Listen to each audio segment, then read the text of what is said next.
Olá pessoal, estamos aqui com uma entrevista no dia de hoje. Vamos falar com Carolina Duarte, que é advogada, e vai trocar umas ideias conosco a respeito da sua experiência na advocacia com o extrajudicial, com a desjudicialização, que é o assunto que a gente mais fala aqui.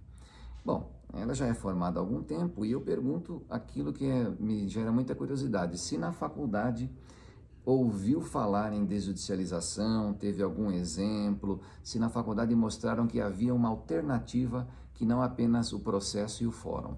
Não.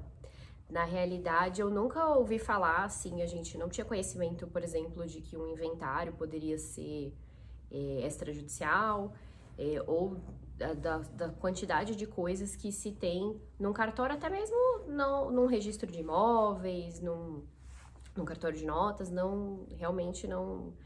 O assunto, se foi falado, assim, foi bem pontual. A gente nunca teve, assim, alguma aula, Sobre algo isso. dedicado a isso. E como é que, digamos assim, aprendeu, descobriu isso? Foi com outros colegas? Como é que foi a sua primeira experiência, vamos falar assim, em termos extrajudiciais? Olha, a primeira experiência foi na prática mesmo. Quando eu comecei a trabalhar, fui para trabalhar num escritório e os outros advogados já faziam. Eu já tinha conhecimento até por questões familiares, né, de já ter sido feito um inventário extrajudicial, mas, claro, eu não fazia a menor ideia de como funcionava, como que isso se dava. E acabamos fazendo, a primeira coisa que eu fiz foi um inventário e divórcio também. E comparando com outro inventário judicial que tenha feito, foi sensível, foi perceptível a rapidez, sobretudo? Sim, com certeza.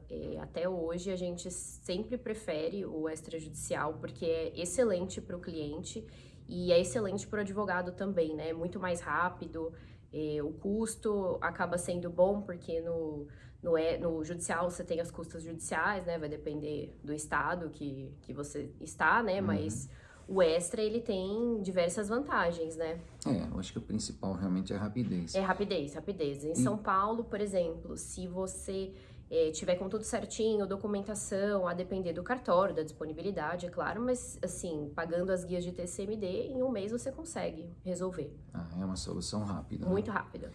Tá certo. Vamos então com outra pergunta, ainda no âmbito do extrajudicial. Se já fez utilização de ata notarial, porque é algo que até muito recentemente poucas pessoas conheciam, né? Sim, ata notarial no começo, por exemplo, quando comecei a advogar, nunca tinha ouvido falar assim, né, algo muito pontual. Mas eu precisei usar para transcrever uma conversa de WhatsApp. E isso foi utilizado em algum processo? Foi utilizado num processo, mas como já faz um tempo, né, eu acabei até mudando de escritório, eu não sei o desfecho que levou, mas ela foi feita exatamente para isso, para poder ser utilizado como meio de prova na fase probatória do processo. É muito importante as pessoas saberem realmente da importância da ata notarial e quanto ela pode ajudar no êxito de um processo.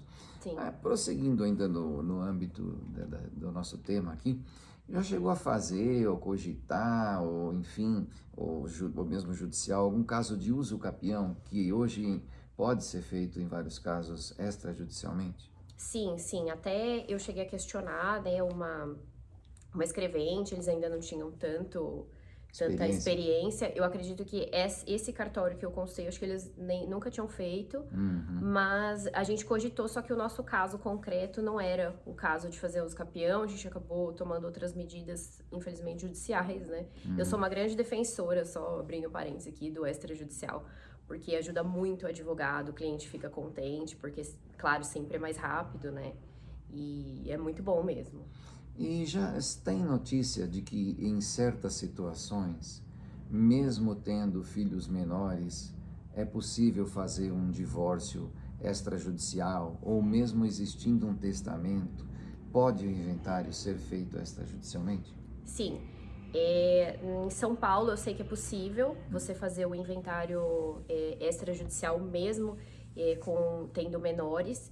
E o testamento, sim, inclusive eu já fiz o testamento. O testamento ele funciona assim: você precisa primeiro, o advogado precisa ingressar com a ação de abertura do testamento, né, abertura e registro do testamento, e aí o juiz homologando finaliza o processo. Com essa sentença você leva o trânsito em julgado, você leva no cartório e aí você consegue fazer o inventário extrajudicial. Então, na verdade, o testamento ele não impede de você fazer, a existência de um testamento não vai te impedir de fazer o inventário extrajudicial se preencher os requisitos, né?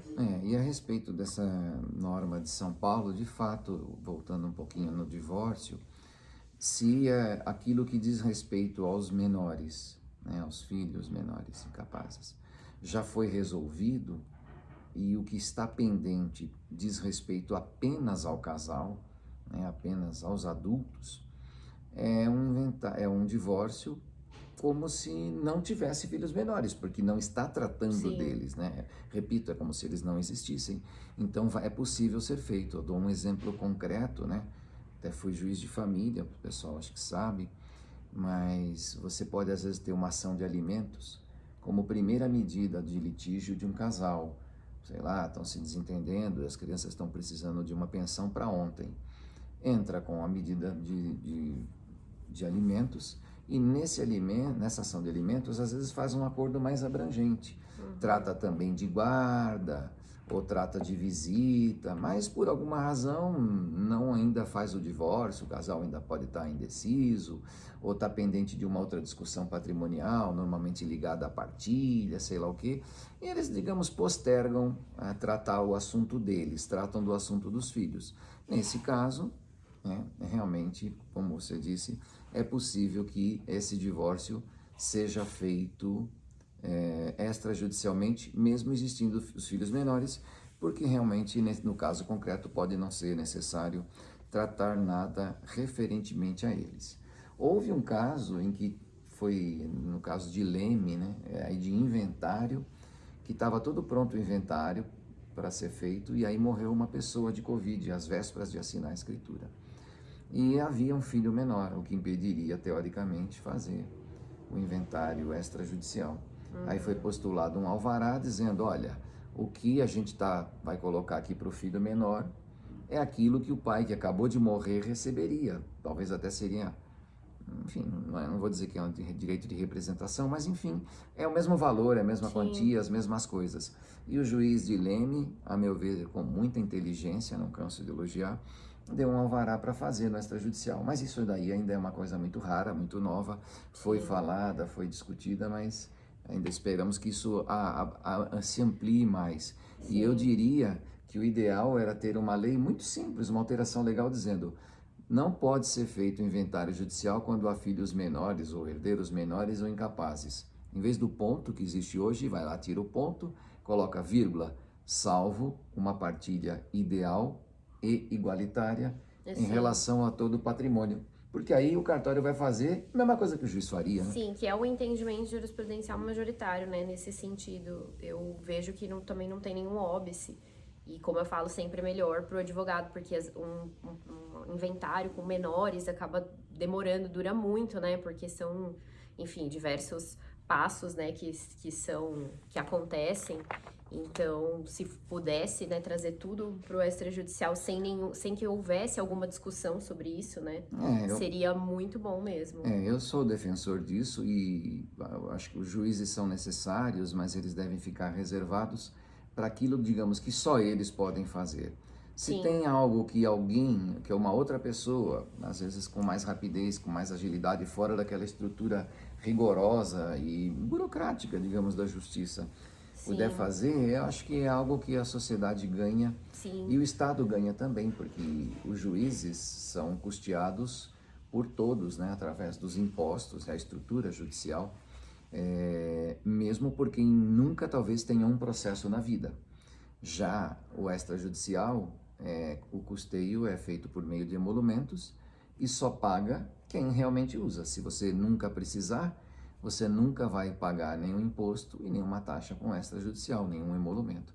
Então, acho que é também uma coisa do ponto de vista tributário mais justo. Sim, nós como advogados até falamos bastante disso, que às vezes demora uma decisão que a gente tem num processo de inventário e a gente pensa, nossa, mas tem tantas outras coisas urgentes que estão ali na frente que a gente não pode nem dizer assim, cobrar, né, ou reclamar, porque de fato, né, estão sendo discutidas numa vara de família, discutem questões de extrema importância, né, Uhum. tem ali guardas, busca e apreensão, enfim, tantas coisas. Sim, algumas medidas E protetivas de violência, às vezes, em ou familiar, né? pior ainda, em uma vara única, por exemplo, em que, nossa, o juiz O juiz é tem. criminal Ele é também, criminal, ele tem milhares de flagrante, questões prazo, e um inventário parado lá com uma questão muito simples, né? ele vai acabar não sendo prioritário, realmente é Sim, isso. com E certeza. uma coisa também que eu costumo falar, o fórum tem funcionários públicos que passam por um concurso, etc e tal.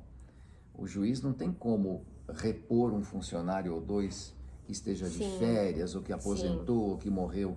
Já a dinâmica do cartório, apesar de ser um serviço público, esse serviço é feito por delegação e administrado de uma forma privada.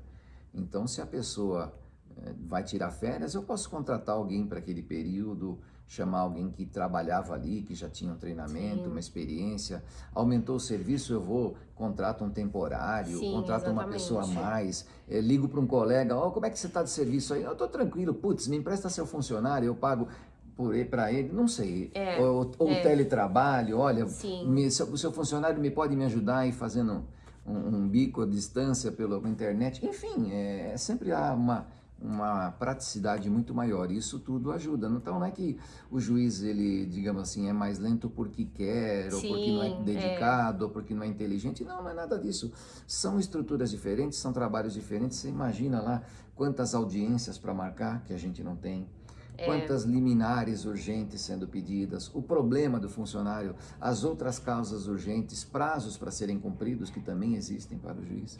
Então é é, isso que eu queria falar e a gente, na verdade, falou aqui a mesma língua, né, o mesmo ponto de vista, no sentido de prestigiar, defender, valorizar o extrajudicial. E se por acaso você, o tabelião aí, não está atendendo tão bem você, enfim, está devagar, como ela mencionou um caso que acho que nunca tinham feito uso capião, cobre dele que ele se atualize, que ele se capacite, né? Para isso existem tantos cursos, etc e tal.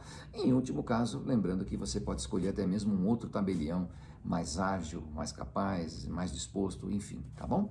É isso aí, quero agradecer você, Carol, agradecer aí ao pessoal da nossa audiência e vamos lá, sempre desjudicializando e, para quem não sabe, o registrador ensina. Obrigado.